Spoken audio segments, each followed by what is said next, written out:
जय हिंद साथियों, मैं चंदा। आज हम क्लास 6 NCERT हिस्ट्री का चैप्टर नंबर 8 जो है गांव, शहर और व्यापार, इसके बारे में जानेंगे। तो चल इस चैप्टर में हम जानेंगे प्रारंभिक औजार के उपयोग के बारे में, उसके बाद जानेंगे सिंचाई के बारे में, उसके बाद विभिन्न टॉपिक के बारे में जानेंगे। तो चलिए हम पहले जान लेते हैं इस चैप्टर का नाम आखिर गांव, शहर और व्यापार ही क्यों पड़ा। तो चलिए हम बारी बारी से जानते हैं गांव क्या है, शहर क्या है और व्यापार क्या है। तो चलिए देखते हैं गांव।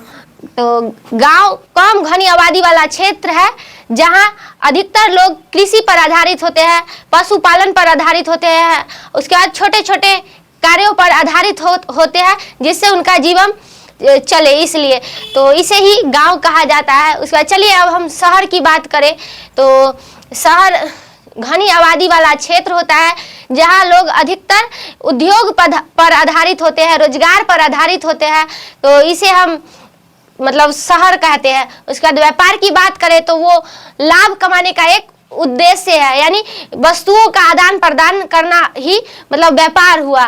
तो जैसे हम एग्जाम्पल के तौर पर जान लेते हैं, अगर गांव में हम देखते हैं वस्तुओं का आदान प्रदान, यानी हमको किसी भी वस्तु की जरूरत है तो हम दूसरे से बदला बदली कर लेते हैं। देखते हैं बच्चे में हम आइसक्रीम के बदले मतलब आइसक्रीम वाले को बाल दे देते हैं, आलू दे देते हैं, तो यही व्यापार हुआ, यानी वस्तुओं का खरीद बिक्री करना जिससे कुछ लाभ हो, तो यही व्यापार हुआ। तो चलिए अब हम चैप्टर के टॉपिक की ओर चलते हैं और जानते हैं लोहे के औजार और खेती के बारे में। यानी हम पिछले चैप्टर मतलब पिछले कई दिनों से पढ़ रहे हैं चैप्टर में, तो अभी तक लोहे के मतलब खोज नहीं हुआ था। तो इस चैप्टर में थोड़ा सा मतलब लोहे के बारे में बताया गया है, और जो क्या बताती है किताबें और कब्रें, उसमें महापाषाणिक कब्रों से कुछ लोहे के साक्ष्य मिले हैं, तो इसके बारे में भी जानेंगे। तो चलिए हम जानते हैं लोहे का प्रयोग कब से शुरू हुआ। तो उपमहाद्वीप में लोहे का प्रयोग लगभग 3000 साल पहले से शुरू हुआ, यानी आज से 3000 साल पहले लोहे के मतलब उपयोग शुरू हुए। तो लोहे के उपयोग किस तरह मतलब शुरू किए होंगे इसके बारे में जानेंगे। तो चलिए जानते हैं लोहे के जो मतलब साक्ष्य कहाँ से पुरातत्वविदों को मिला है इसके बारे में। तो महापाषाणिक कब्रों में लोहे के औजारों और हथियारों बड़ी संख्याओं में मिले हैं। यानी जब हम क्या बताती है किताबें और कब्रें पढ़े थे तो उसमें जाने थे महापाषाणिक कब्रें के बारे में। तो महापाषाणिक कब्रें क्या होता है, जो बड़े बड़े पत्थरों से जो शवों को ढका जाता था, इसे हम महापाषाणिक कब्रें कहते थे, यानी बड़े पत्थरों से सबको ढकना ही महापाषाणिक कब्रें होता था। तो उसके बाद पुरातत्वविदों ने कुछ मतलब शहर में देखे जो घर में ही शवों को दफनाया जाता था, उसके बाद शवों के साथ जरूरतमंद चीजों को भी मतलब सबके साथ ही दफनाया जाता था, जिससे राजा महाराजा या गरीब होने के मतलब साक्ष्य मिलते थे। तो एक इनाम गांव था, उसमें देखे थे एक जो महापाषाणिक कब्रें था उसमें 33 सोने के मनके और बाट और शंख मिले थे, और वहीं दूसरे महापाषाणिक कब्रों में सिर्फ मतलब मिट्टी के बर्तन ही मिले थे। तो इससे अनुमान लगाया गया था कि जो मतलब आर्थिक स्थिति के अनुसार ही उस समय भी मतलब भेदभाव था। तो हम इतिहास के बारे में अनुमान ही लगा सकते हैं, और पुरातत्वविदों ने इसका अनुमान ही लगाया था। तो पुरातत्वविदों ने कुछ गांवों में देखा मतलब एक महापाषाणिक कब्रों में अधिकतर लोहे के औजारों और हथियारों को शवों के साथ दफनाया गया था। तो वही बताया गया है महापाषाणिक कब्रों में लोहे के औजार और हथियारों बड़ी संख्या में मिले हैं, यानी महापाषाणिक कब्रों में लोहे के हथियार और औजार बड़ी संख्या में पुरातत्वविदों को देखने को मिला है। उसके बाद चलिए अब जानते हैं लोहे के औजार के प्रयोग के बारे में। तो लोहे के औजारों का बढ़ते हुए उपयोग का प्रमाण लगभग मतलब 2500 वर्ष पूर्व हुआ था, यानी लोहे के जो औजार का जो बढ़ते हुए परिमाण की बात करें तो वो 2500 साल पहले हुआ था। तो चलिए अब जानते हैं आरंभिक मनुष्य लोहे का औजार का उपयोग किस तरह से करते थे इसके बारे में। तो आरंभिक मनुष्य द्वारा कृषि कार्यों में लोहे के औजार का उपयोग किया जाता था।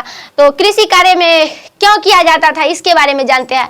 तो हम पिछले चैप्टर में जाने थे हड़प्पा कालीन युग में जो लकड़ी के मतलब फाल बनाए जाते थे, जिससे जमीन का जोताई किया जाता था, जिससे मतलब सही ढंग से जोताई नहीं होने के कारण वहाँ कृषि की उपज बहुत ही कम मात्रा में होती थी। तो उसके बाद थोड़ा सा विकास हुआ, उसके बाद मतलब वैज्ञानिकों द्वारा खोजा गया, उसके बाद मतलब लोहे के औजारों का मतलब प्राचीन समय में पहले पत्थर से बनाए गए, उसके बाद लकड़ी से बनाए गए, उसके बाद अब थोड़ा सा विकास होते होते अब लोहे के औजार बनने लगे। तो कृषि कार्य में लोहे के औजार का उपयोग हल के फाल बनाने में करते थे, यानी प्राचीन समय में लकड़ी के फाल बनाए जाते थे और अब तकनीकी मतलब विकास हुआ, उसके बाद अब लोहे के फाल बनने लगे। यानी अब देखते होंगे ट्रैक्टर से जो खेत का जोताई होता है वही लोहे के फाल होते हैं, तो इसको याद रखिएगा। उसके बाद जमीन जोतने में, यानी प्राचीन समय में जमीन का जो भूमि होता था बंजर होता था, इसलिए लोहे के प्रयोग आरंभिक मनुष्य जमीन के जोतने में करते थे। उसके बाद पेड़ काट कर खेती योग्य भूमि बनाने में भी लोहे के औजार का उपयोग करते थे। यानी प्राचीन समय में अधिकतर मतलब घने जंगल रहते थे, यानी मनुष्य का अस्थायी बसेरा नहीं था। आखेटक खाद्य संग्रह में हम जाने थे मनुष्य का अस्थायी मतलब नहीं था, यानी भोजन की तलाश में इधर उधर भटकते थे, शिकार करके अपना जीवन को यापन करते थे, यानी उनके पास अस्थायी घर ही नहीं था। वो जंगल में भटक कर अपना जीवन को यापन करते थे, वहीं से अपने भोजन को पूरा करते थे। तो उसके बाद थोड़ा सा अस्थायी होने लगा। उसके बाद लोहे के औजारों द्वारा पेड़ पौधे को काट कर घर बनाने लगे, उसके बाद खेती करने के लिए भूमि बनाने लगे, तो इसलिए भी लोहे के औजार का उपयोग किया जाता था, हम अनुमान लगाते हैं। उसके बाद जंगल साफ करने में, अभी हम बताए हैं जो जंगल साफ करने में लोहे के औजारों का उपयोग किया जाता था। उसके बाद चलिए आगे जानते हैं हथियार बनाने में, यानी लोहे के औजारों का उपयोग हथियार बनाने में भी आरंभिक मनुष्य द्वारा प्रयोग किया जाता था। तो चलिए हम जानते हैं लोहे के औजार हथियार बनाने में कैसे प्रयोग करते थे। तो आरंभिक मनुष्य अगर जंगल में भटकते हैं तो उनको जंगली जानवरों से डर रहता था, तो इसलिए लोहे के औजार के रूप में हम तीर का प्रयोग करते थे, जिसका साक्ष्य पुरातत्वविदों को देखने को मिला है। उसके बाद जो भाला होता है उसका प्रयोग मतलब साक्ष्य मिला है पुरातत्वविदों को, यानी अपने जान को बचाने के लिए पुरातत्वविदों मतलब आरंभिक मनुष्य लोहे के औजारों का प्रयोग करते थे। उसके बाद चलिए आगे जानते हैं लोहे का औजारों का उपयोग घर और भवन बनाने में मतलब आरंभिक मनुष्य करते थे। तो घर और भवन बनाने में लोहे के औजार के रूप में उपयोग करते थे, यानी कारीगरों द्वारा लकड़ी काटने में या मतलब जो होता है लोहा काटने में और भी अन्य कार्य में आरंभिक मनुष्य लोहे के औजारों का उपयोग करते थे। उसके बाद चलिए अब हम अगले टॉपिक की ओर चलते हैं, जो है कृषि उत्पादन बढ़ाने के लिए उठाए गए अन्य कदम, जो है सिंचाई। यानी जिस तरह कृषि के उपज में हम लोहे के फाल से मतलब जमीन को खोदने लगे, उसके बाद मतलब जिससे मतलब जो फसल हो अच्छी उपज हो, इसलिए उसी तरह कृषि के उत्पादन में हमें सिंचाई की भी आवश्यकता होती है। तो इस चैप्टर में वही बताया गया है, कृषि उत्पादन बढ़ाने के लिए उठाए गए अन्य कदम जो है सिंचाई।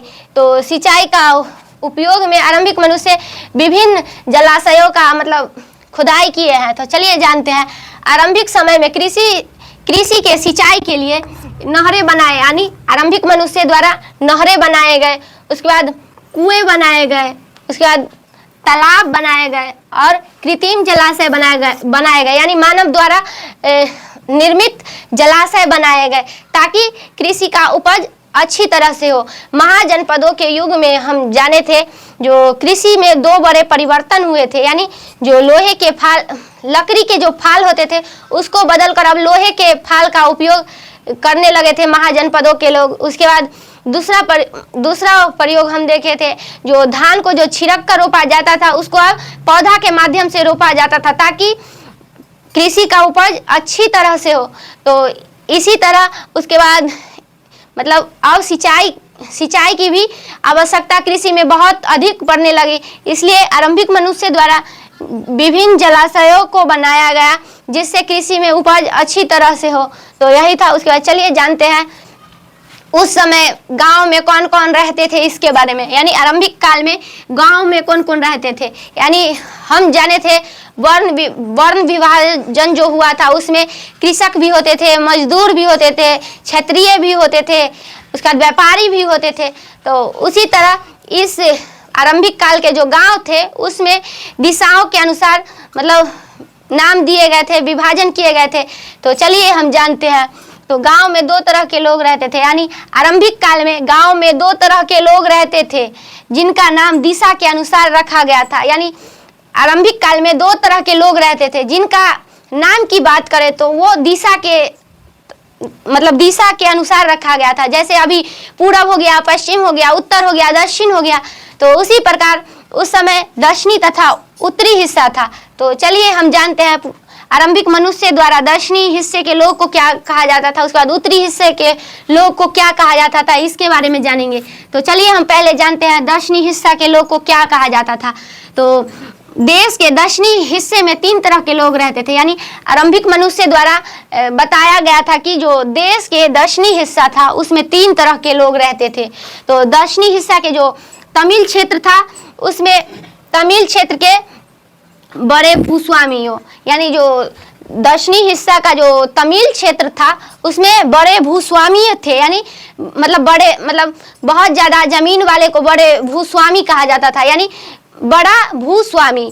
तो उनको बड़े भूस्वामियों को बेल्लार कहा जाता था आरंभिक मनुष्य द्वारा। उसके बाद उसी में एक साधारण हलवाहो थे, उनको उनवार कहा जाता था।